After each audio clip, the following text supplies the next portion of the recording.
Hello, welcome to Monday night's Hotline Live with Record Sport. My name is Daniel Caw. I'm delighted to be joined by the one and only Keith Jackson. Keith, happy Monday. Yes, Daniel, you well? Very good, thank you. Just about recovered from yesterday's epic encounter at Tynecastle. We're also joined by Record Sport's Craig Swan. Swanee, good to see you. Hi lads, how are you? Okay? All good, thanks. I love getting Swanee on. Aye, absolutely. Yeah. It's been long overdue. There's plenty for us to talk about tonight. We will talk about lots of stuff. We'll hopefully have former Grade 1 referee Des Roache joining us in the not too distant future. But for now, Keith, big breaking news. We've got Swanee, the punter's pal, and we've got Des, the resident ref. Exactly. Right. It's all set tonight. But the big breaking news this evening, Keith: Auston Trusty, Celtic are appealing his red card. What do you think? Yeah. Obviously, as you can see there, the club put out a statement to confirm they've appealed it to the SFA.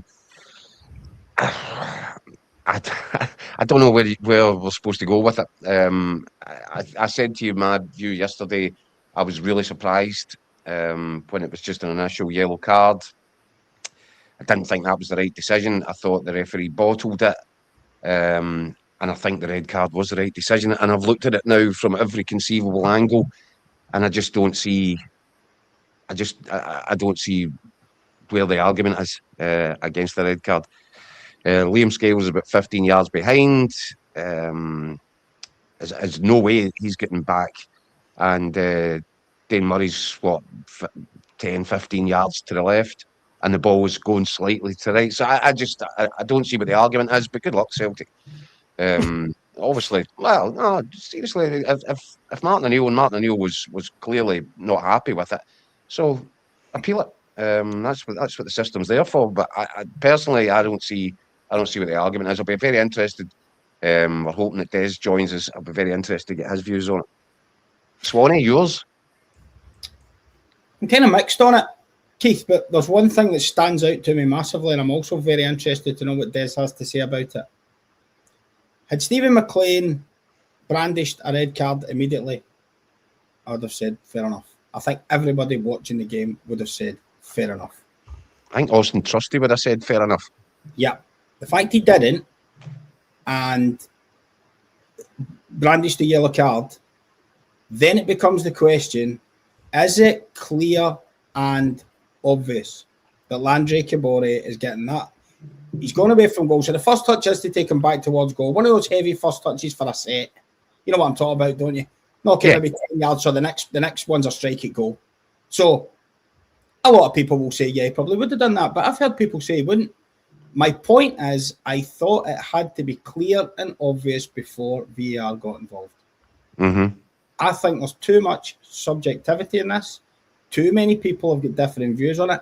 I don't mean this in a bad way. I ignore what Hearts fans, Celtic fans, even Derek McInnes, Martin O'Neill say, because whatever side you're on, you're going to say, well, it was red or it wasn't. But you're listening to so many pundits, ex-referees. Most people agree that it probably was, but that's the point. Probably was. I think it was. There's not supposed to be any probably, I think, for VAR to be involved. That is the point that Celtic are probably most upset about. Why has VAR got involved? As I would imagine, what would be that was what came to my mind. As I say, I didn't have an argument with it being a red card. I think it probably was, but again, I said I think. Yeah. That's where Stephen McLean's given his decision, and we were all told VAR does not get involved unless it's clear and obvious. The same three words I keep repeating. Was that so that's the argument? It's re-refereeing the game, essentially. Yes. Now I've spoken to people today who have said there is nothing wrong with John Beaton and the VAR calling Stephen McLean over to say, "Oh, Stevie, have another look at this," and then Stevie looks at it and goes, "Oh, yeah, I think it was clear and obvious." The point is that's not meant to happen in the first place. Yeah. Mm-hmm. I can see why Celtic might be annoyed about that. Like I say, I'm going to repeat myself. If Stephen McLean had brandished a red card, I would have said that's absolutely fair enough. Yeah. I wouldn't have any complaints. Well, here's the man. Now that somebody's got involved, and now we've got the man who's going to explain to us why. the clearing thing. I hope, Des. I hope so. Des Roache, welcome to the show. You can guess what we're talking about, Des. Guys, it's Right, Monday hit us with morning. it, Des. It's a Monday afternoon, and I'm getting text with Daniel. I'm going along fine, work's good, there's no problem, and I'm driving home and going, what have I let myself in for here? Well, just to increase the pressure, Celtic have obviously put in an appeal this afternoon, Des, and confirmed that they're appealing against the red card. So talk us through it. What's your view? Okay, so my view is it shouldn't have been a red card. My view is a yellow card. Interesting.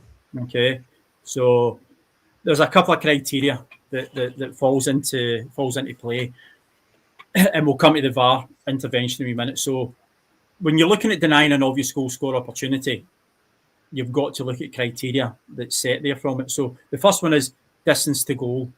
Okay, so if you look at the Dundee Hearts one the other week there, it was just outside the penalty area where the Dundee boy had an opportunity to play it. So this was, 25 to 30 yards out, sort of around there. So 18-yard box, you're another 10 yards, so about 28 yards, call it. Where's his general direction of play? The general direction of play is going away from the goal. He's not going towards the goal. What's the likelihood of control? So I know he's played the ball and it's again about 10, 12 yards ahead of him. That's not saying that he's going to get it, but it's not saying that he's not going to get it. But also the number and the position of defenders who are coming around. I think that Stephen McLean called it correct at the time. And I just see a comment that says last man red card. There's no such thing as a last man. It's denying an obvious goal scoring opportunity. And the bit that I take my belief on it is the second word, obvious. Is it an obvious goal scoring opportunity? It's not obvious. It may have a chance. It may not, but it's not obvious. When you look at the Hearts player last week, the goalkeeper brings the Dundee defender down, 18 yards from goal. A defender moving to the goal line who can't use his arm. That's an obvious opportunity. This isn't an obvious opportunity. And what I think is entirely wrong with it is that John Beaton's decided to get involved and basically re-referee that situation and overturn Stephen McLean, who, it's a subjective opinion there. A subjective opinion. Stephen's seen it. He's made the decision that it's a yellow card, which, as I say, I'm fine with. But John Beaton's get involved there to overturn it. That's not what VAR's there for. VAR's there for clear and obvious. That isn't obvious. It's not an obvious goal-scoring opportunity. It's not an obvious error. It's not clear. The fact that we're still talking about it 24 hours later, that shows you that it's not clear and obvious. I think John Beaton had no reason to get involved in that decision there. But we've been on this show, Des, saying that we've got the technology. We need to use it. It's there as a safety net. Yes. What's wrong with John Beaton saying, Stevie, I think you want to take a look at that again? Isn't that the whole point of having VAR? Have another look. Have another look at somebody else. And then it's up to Stephen. He doesn't need to be persuaded. He doesn't need to take John Beaton's guidance on it. He makes his own decision. But I'm in favour of being called to the screen to take a second look at something if the guy in VAR thinks it's merited. I thought that was the whole point. I don't know if I don't. But Keith, they've got the communication set in their ears, so they're obviously talking when they're going through it. I would much prefer Stevie McLean. I think we'd have got a lot more kudos and credit from it if Stephen came across and went, do you know what? I'm quite happy with my initial decision when you take into the parameters that you have to consider for that. I just put it this way: if I was getting called across, I know what I would be saying. Thanks very much for your opinion, but I'll stick to my own. I just don't think it was clear and obvious an error, and I don't think it was an obvious goal scoring opportunity given where the ball was and where it was going. Yes, did you say previously in your explanation that you were having to factor in how good of a player Kabore is? Would he get it under control? At what point did we factor in that? Were we giving top trump ratings or something? No, I've never said that. I've never put any the skill factor. Listen, if it was me, I'd be like Messi. I'd be scoring every time. So don't worry about that. But Right, no, so you didn't say that. You didn't. No. You're not factoring in, is Kabore likely to get that ball under control with his no. first touch? What I was saying was Kabore's played the ball 10, 12 yards ahead of him. I'm not saying about his ability to what his skill level is. I'm saying what is his opportunity to actually get there, and what is he going to do? Because bear in mind, you've still got Kasper Schmeichel who's in goal. It's not a defender, so I just don't think it was an. As I say, I'll reiterate it. But there's always a goalkeeper. There's always a goalkeeper. It wasn't even the Hearts Dundee game last week. He's either going through well 9 times out of 10 there's a goalkeeper. It's not always. But if you've got a shot at goal, if you've got a shot at goal, the chance to shoot at goal, and you're past the last defender, that to me would have to be marked down as a clear and obvious goal scoring opportunity. I don't think so. I don't think so in that situation. I think there was still far too much work to be done. Hey, listen, I might be wrong. I'll get shot down for it. But at that moment in time, I didn't think that was a clear and obvious opportunity. I still think there was a lot of work to be done for him to regain possession, to get the ball, the defenders who were covering, and the control that he had. Des, I said that just before you come on, that my own personal opinion is Kabore probably would have taken a good enough first touch to then allow him to get a strike off. However, what I think's irrelevant. Because somebody else might think they would have bundled his first touch and it wasn't a clear. That was the point I was trying to make. That it doesn't matter what I think.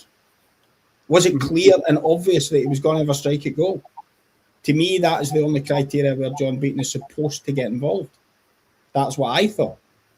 Yeah, and I think it was. I think Stephen McLean had made the right call at that moment in time. Yeah. We've got plenty of comments coming in, and if you want to get involved in the conversation at home, please do so. They're kind of a little bit split down the middle at the moment, it seems. Let me read a few of them out, and you can come back. Jungle Boy says, sorry, Keith, Scales is in motion. He's not standing still. He's getting there. McKenna says, 100% Keith, if you watch Scales is running in a straight line and not going to the player. Sean says, English ref saying VAR said it shouldn't have been a red. That was, I think it was Dermot Gallagher on Sky Sports today said that he wouldn't have given a red card. Chris says Des has still been held hostage. Why don't you guys pay that ransom for God's sakes?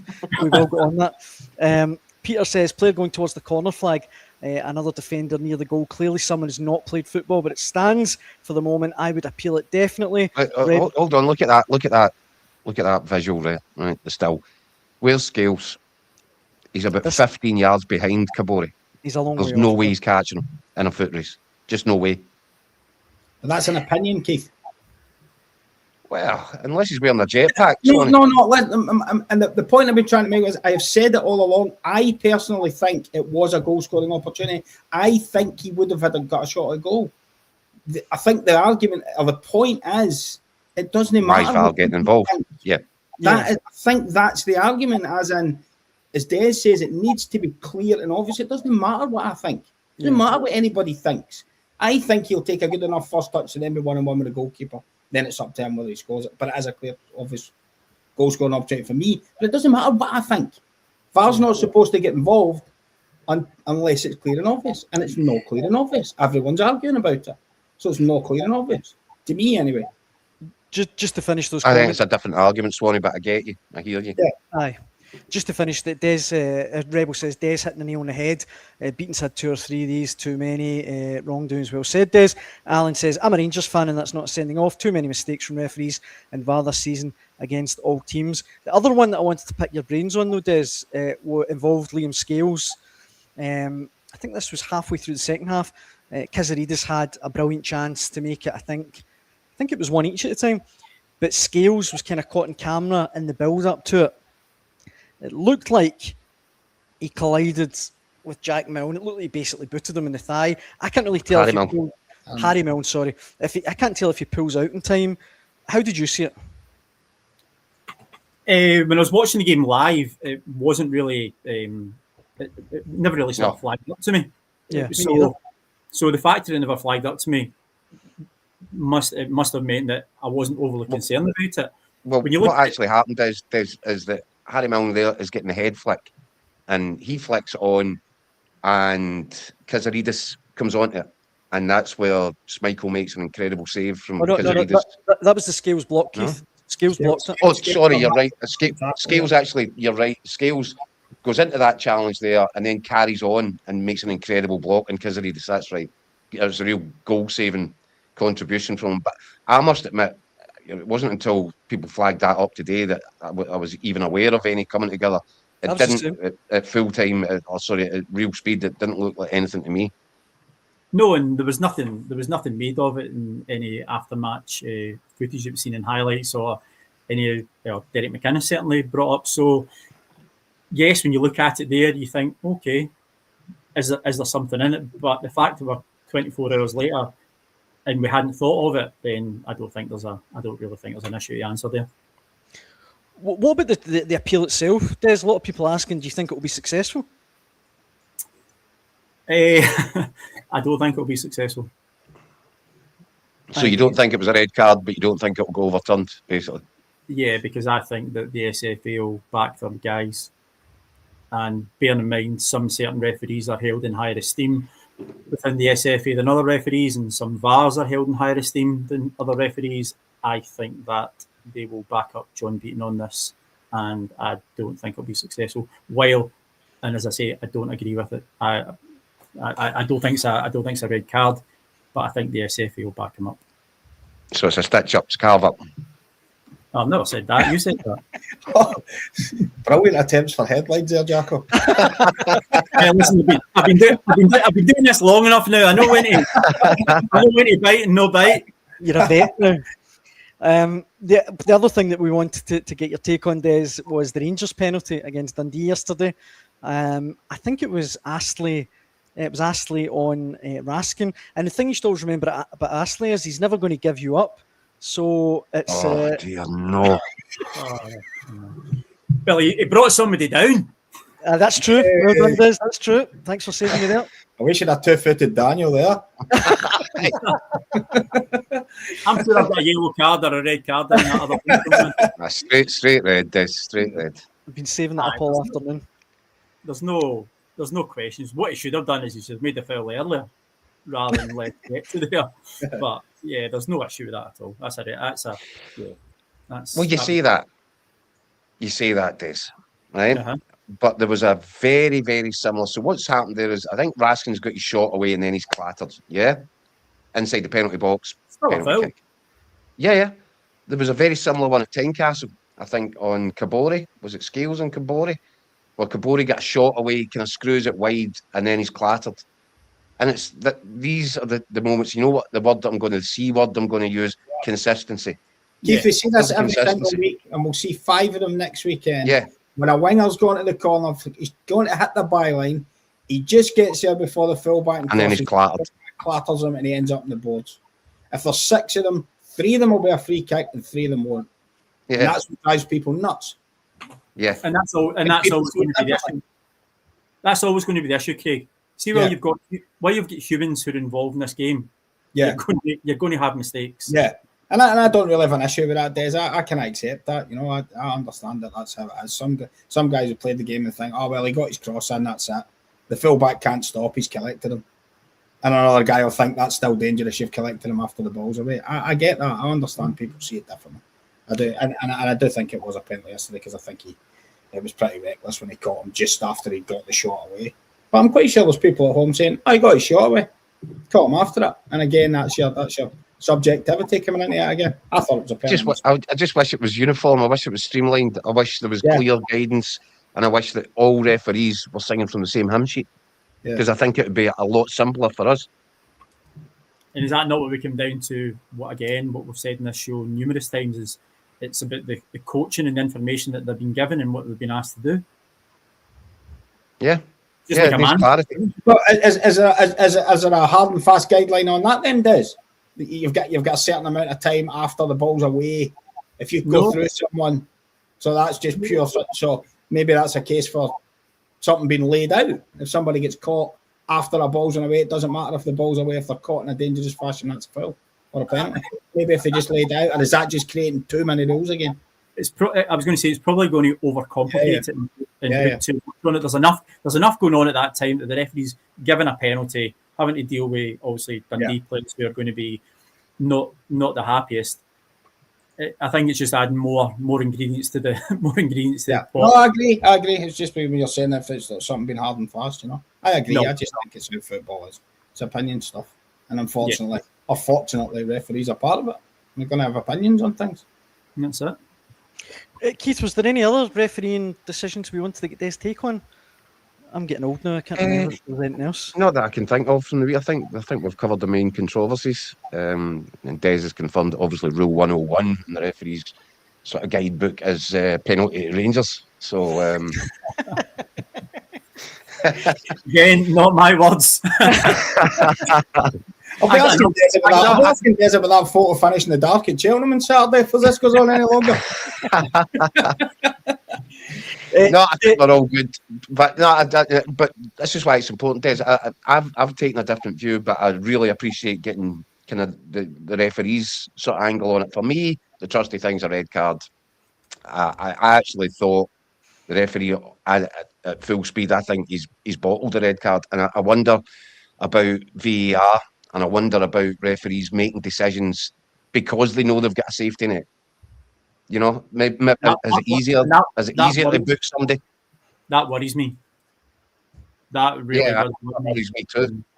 I certainly, you get to be a Category 1 referee because, like a football player, you are a better referee than the other referees. You make less mistakes than the referees. Exact same as a football player. You've got better skill levels. You make your progress through the stages. The decision making's better. Yeah. Yes. So I would certainly hope that a referee who's a Category 1 referee gets there because his decisions, and you've got faith in yourself. So I wish Stephen had kept it. But listen, consistency, that's what we would all like. We would all like that every week across every game. But until we get AI robots, referees, we're not going to get that, and probably they'll still get it wrong at some point. That's a good idea. It's a cracking idea, isn't it?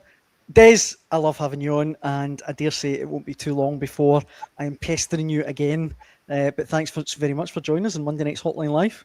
No problem. I always look forward to my wee Monday lunchtime text and go, all right, I'm busy tonight then, eh?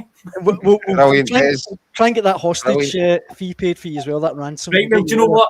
I maybe try and move into my son's room tomorrow. This is in the study, so I might try and move into my son's room. And out of the Terry Waite suite. Out of the Terry Waite suite. You do us a favour, Des, and you get hounded, eh? Exactly. I know, it's bang out of order. I know. Do you want me to go back to the garage and the falling down background? I got accused of being in a prison cell here because there's nothing in the background, so this doesn't hurry up, I'm going to miss my meal. If Daniel send me that hotline thing and I'll stick it in a telly and I'll send it over. No worries, that's it. We'll work on that for the next one. But thanks for tonight, Des. Thanks, Des. No bother, guys. Des Roache there. Love my Des corners, Keith. Yeah. Okay, cool. There's also some transfer news that we should maybe talk about today. Should maybe start with Rangers. They have reportedly made a bid, €3 million, for a player, Hansa Rostock, who are in the German third tier. Ryan Naderi, I think his name is. Naderi, yeah. He's 22 years old. He's got a very good record, but €3 million. I think he's about 6'5" as well. He's a big boy. I think 6'3" maybe. 6'3". Well, I mean, we've mentioned Rangers need a striker. This could be the guy. Yeah, I mean, look, I think we'd all be kidding ourselves on if we sat here and said that we've got any real knowledge about Naderi as a player, third tier of German football. It certainly suggests that Rangers are searching far and wide. And look, what Hearts managed to find in the second tier of Norwegian football. Yep. So, and obviously Danny Rowe has got you would assume a sort of broad knowledge of the German game. Third tier of German football it would be quite a step up. However, all that said, speaking to a couple of people about this kid earlier on today, and they said he has really come on leaps and bounds. I think he got injured maybe, I don't know, a year or so ago, and since coming back from injury, he's just taken his game to a different level. People in Germany are quite excited about him. and I think there is some interest in him from the Bundesliga. So, you know, if Rangers can get in early and get a guy like that, they could win themselves a watch. But I come back to what we're talking about when Kieran Bow was getting mentioned, the link with Celtic. Dan, I said, I think Kieran Bowie's going to be a cracker, and I think he already is a very good striker. Would he probably improve Celtic? Yep. But if you're a young guy, is it fair to pin the hopes of scoring the goals that win a title on you, or could that sort of pressure make or break? So it'd be taking a lot on his shoulders if he comes in, because Rangers fans will look to him and go, "Well, you're the guy that's here to win us the title. Yeah. You're the guy that's got to put the ball in the net," because that has been a problem, scoring goals from open play. He does look, from little clips I've seen, he looks strong as anything. He's a real unit, specimen. He's fast, and he does look like a natural finisher. But then, you know, we look good on YouTube, Dan. So we do. We're great on YouTube. Easy. The in the comments, Swanee, you can see there Scott saying he sounds like a project signing. Would they need one other? Rangers is okay, says the type of signing if Hearts made, people would say Jamestown is working. Seems like a role signing, and he's earned our trust. If we get him in the door, Danilo out and a number 6, we're laughing. That comes as well with the news that Paphos, Cypriot Champions League team, have apparently bid £2 million for Danilo. He's one of Ibrox's big earners. It's just not really happened for him at Rangers, has it? I mean, it just kind of feels like he needs to move on, despite scoring yesterday. I think his celebration looked like that of a player that knows that, you know, he's not long for this parish. I think there's interest in Holland as well. NEC Nijmegen are interested, but I think that's a loan deal, and it looks as if the Cypriots have got to the front of the queue. We're actually putting down an offer to make it a permanent deal. I think you're right though, Swanee. It's just never happened for Danilo. That he's showed it in flashes, but he's just failed to hit a consistent level of form. And yeah, I think it's better for all parties. And clearly he's a big earner, so that clears a wage and it allows Rangers to do a wee bit more business, which, you know, I've been saying all along. I firmly believe that whoever comes out of this window significantly stronger than they were when they went into it, between the three teams tussling out at the top, I think that'll go a long way to deciding where the title goes. So I think it makes sense, albeit, you know, I can't claim to have any real knowledge on the German striker that they're looking at. I seem to getting a few comments down the bottom are catching my eye, and a lot of them seem to be saying the same thing, that, you know, there's a trust in Danny Rowe from the Rangers supporters at the moment. Mm-hmm. There's been some brisk business done so far in the window, and obviously if he's looking and if he's earmarked a guy like that, I think that tells you a lot about where the Rangers fans are with their manager at the moment. They trust that if he goes to an area like that in Germany. And as for Danilo, I think you hit the nail on the head, Keith. It's never really been consistent enough. He's had issues with injuries. I mean, I think he had a bad facial injury, didn't he? He's getting, and as an ex-manager signing, you're always under pressure when somebody else comes in. You know, Danny Roloff, his idea on players, and the guys that have been there under the previous incumbent are always in danger. So this looks like something that's going to happen, doesn't it? Danilo out and a front player in. And we'll just wait to see who it is. But Rangers are, I mean, I think the comment was in December, you guys will forgive me if I've got this wrong, was it be aggressive in the market? I think we said Pratt and they have done a really good job going in and getting the position needed to be filled, that they want to get filled, and we're a week to go. Given what we've seen so far in this window, you'd be fairly confident that if Danny Rowe wants 2 positions filled, he'll get 2 positions filled. That's the way it looks as though Rangers are conducting their business during this window. So good luck to them. They took enough stick on hearing from everyone else when it was an utter shambles beforehand, and they appear to have sorted out pretty quickly. Well, I think you're absolutely spot on there, Swanee, in terms of they went into the window having already identified 3 key areas that needed improving in the window, and they got them done, and it was nice and quick. And now they can play the market a little bit between now and next Monday night, and see, you know, just see what might drop into the lap a little bit. Yeah. Although certainly, by the sounds of the pursuit of what's his name, Nadiri, would certainly suggest that they've put their homework in. You know, that this isn't one that's just, you know, you would say, because we know this game, Swanee, their agents that they'll categorise Celtic, Rangers, Yeah. and they've got a list of players, and the phone calls go around, and this one doesn't feel like one of them. Do you know what I mean? This one, somebody's went away and done a bit of work. You get bracket players, don't you? He makes Yeah. X amount, that fits the bill for both of those, and then you have another bracket which fits the bill for back in the day, Hearts, Hibs, Aberdeen. Then you have another bracket, and they get hooked around a lot of them. You're right, the German third division doesn't seem like that type of. No, one. It does feel very Jamestowny, to be honest. It seems like Danny Roll knows about. I would say. Possibly, yeah, or has been tipped off about by someone, or knows about himself. Across the city, let me throw this comment at you. Paul Carty says, lack of ambition is rife within Celtic. We need a right-sided defender, winger, defensive midfielder, and another striker. It's clearly obvious. The one name today that has been linked with Celtic is Felix Horn-Meyer, who is a 26-year-old Norway international, 5 caps for Norway and 2 goals. Apparently Brøndby are close, or have made a €3 million offer for him, but reports in Scandinavia say that Celtic are in for him as well. I mean, I can't disagree with that comment. It's all over the pitch. Celtic need reinforcements. I mean, I don't know what you guys think, but almost right through the team, almost. Well, I think Keith touched on something on last night's show when he was talking about there being a big circle on the calendar for the game at Tynecastle in terms of Celtic's transfer business. There was a massive circle on the calendar for January the 3rd.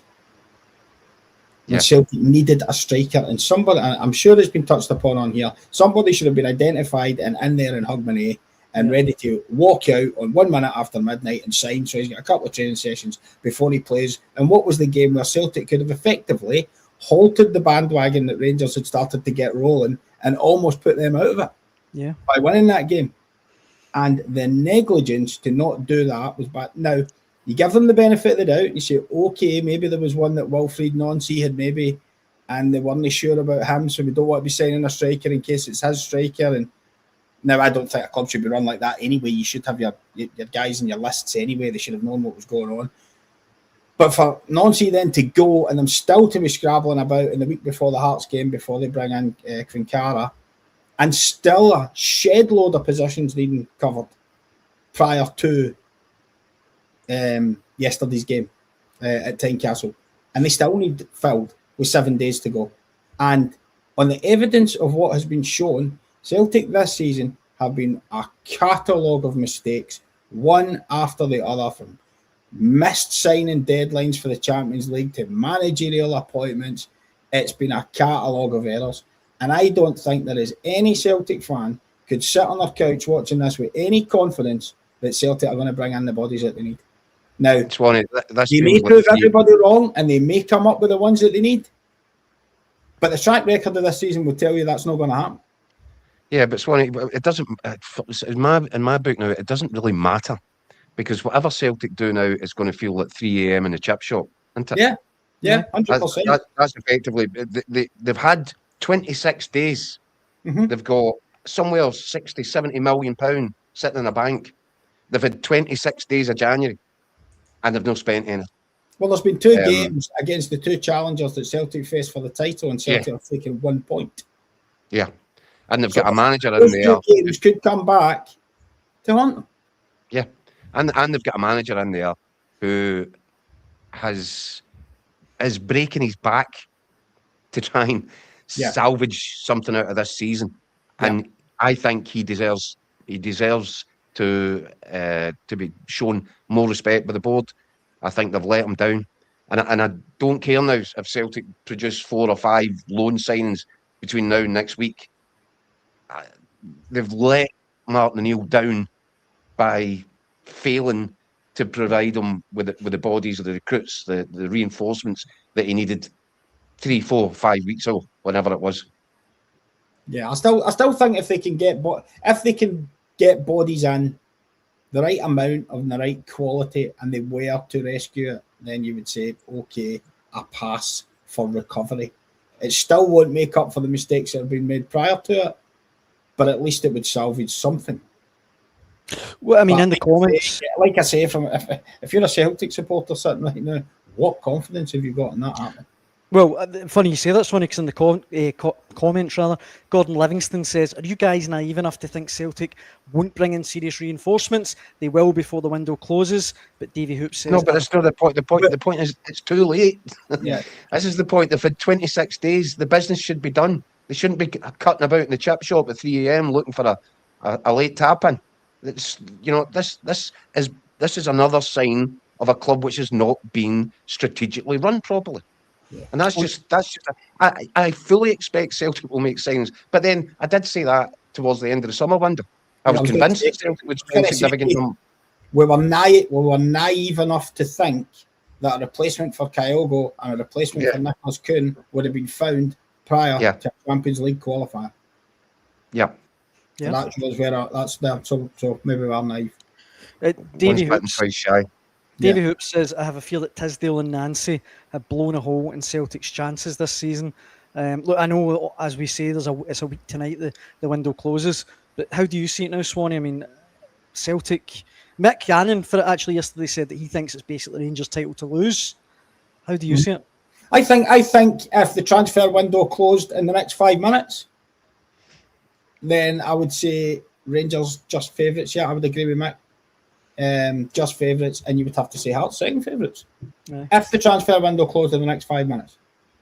But I still think there's time for Celtic to do enough business with the experience they've got. If they can lift the senior players in there who already have experience of winning titles, I think that might be enough to get them over the line. But that how many do Celtic need, Swanee? That is a massive if. How many do Celtic need? I would say they definitely need another striker. Because I think that acts as a twofold thing. Because I think a bit similar to the point you just made there about if Bowie was to come in, or you're the young guy to score the goals and win the there's a lot of pressure on Clincara just now. I think you probably get the best out of him if you bring another striker in. Take a bit of burden on, and like it's not all on you, pal. Give Martin O'Neill an option even to play two up front if he wants to sometimes. I think that's definitely needed. A wide right-sided player is obviously needed. That's been clear for a while. Something is needed in the midfield. I just can't put my finger on what. There is a real imbalance in there, and it's a real puzzler. I think Benjamin Negrin to me has been the biggest puzzle of the entire season because Celtic struggle to score.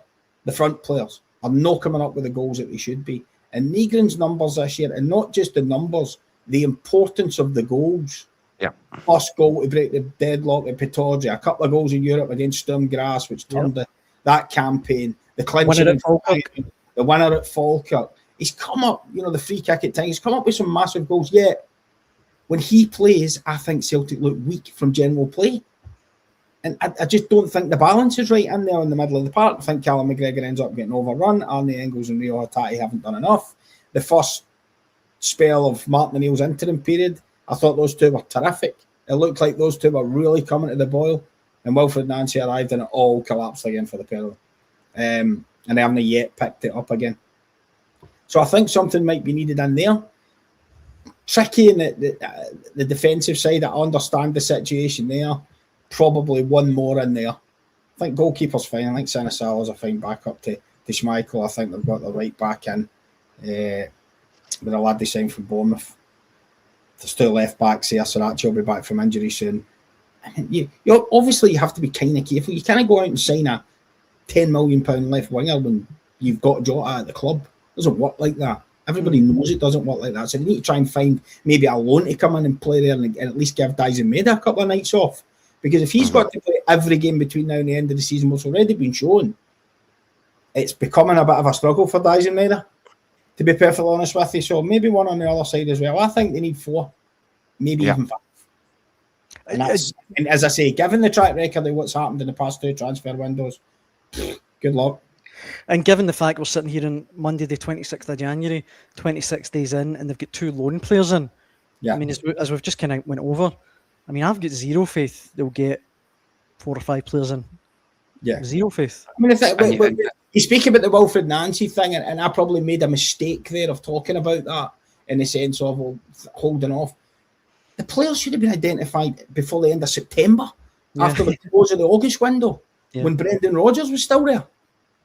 And they should have known who they were going to go and get at that point. It's just been incredible what's happened at Celtic this season. Incredible. The other thing, Keith, that I wanted to touch on, Rebel says that they've got to say Dyson's been shocking the end of the line, in my honest opinion. You've got Dyson Maida. In fairness, can I butt in there, Daniel? I think we said this months ago. You feel sorry for Dyson Maida. Dyson Maida did everything that Dyson Maida could have done last season. His career was at an all-time high. He was at peak value. And because of Celtic's failings in the window, they couldn't let him go. So he had to stay when it was clearly.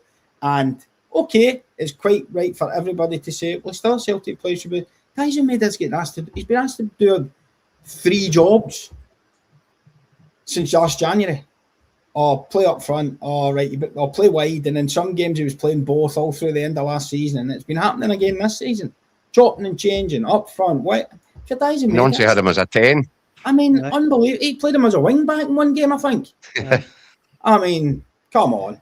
I think Dyson Maida needs to cut some slack. Well, what I was going to say is... I would agree, but listen, he looks to me as if he's totally checked out.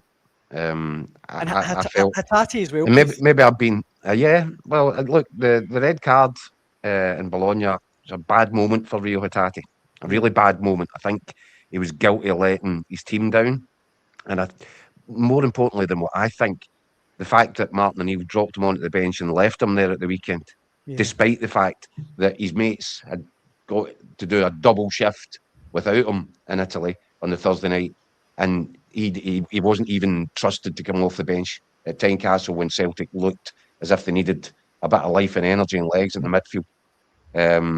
I think that's I think he's got a tricky situation in his hands to win Martin O'Neill back, if you like. But yeah, Dyson Maida. Look, do you know what? Dyson Maida, when he's playing his strengths, is just about irresistible, isn't he? You know, if it's grass to run into, down the flanks, you know, ball in front of him, he can be unplayable at times. It certainly doesn't suit him with his back to go. He's not a hold-up player. He's not a player who links. And I lost count of the amount of times that he gave the ball away in real bad areas at Tynecastle. I thought he had a really bad afternoon. And unfortunately for Dyson Maida, when you have a really bad afternoon and the body language, accompanying body language isn't great, and we all know the story now. Everybody knows that he's been agitating. He's been wanting away for some time. So unfortunately, you watch something like that at the weekend and you think, where's his head at? And that's a natural sort of suspicion that all the Celtic fans are going to have, because does this guy want to be here or does he not want to be here? Because he certainly didn't look, like he was playing like he wanted to be there at the weekend, and that was such an important game for Celtic. But this goes back to Celtic getting it wrong, Keith, last summer. So because Dyson Maida shouldn't be there, and Celtic should have a nice, healthy check for 20-25 million quid in the bank from, or whatever you thought it was worth at that time, man. Before somebody comes on and flames me for figures. You know what I mean? It's always hard. You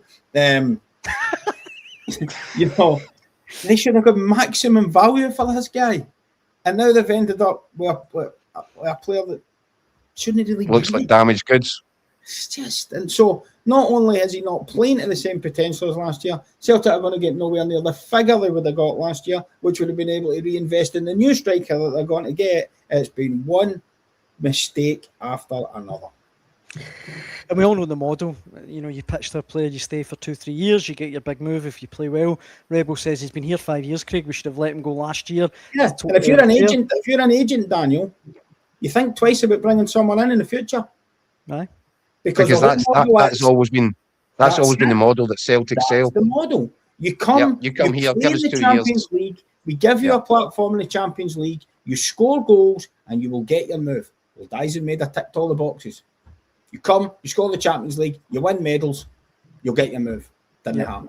So if I'm an agent of a player, I'm looking at it going, I'm not so sure now.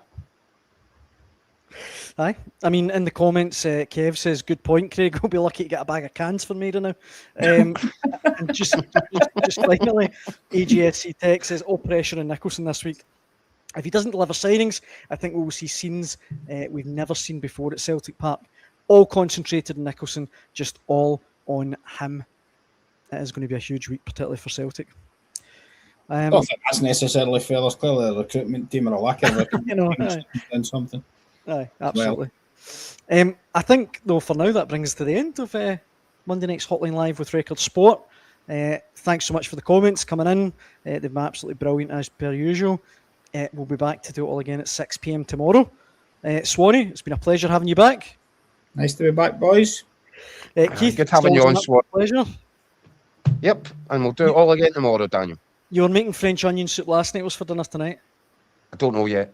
I don't know. I'll come round. We'll talk about it. I'll come round. We'll talk about it. Don't worry. Thanks very much for watching at home. Hope you can join us tomorrow. Cheers.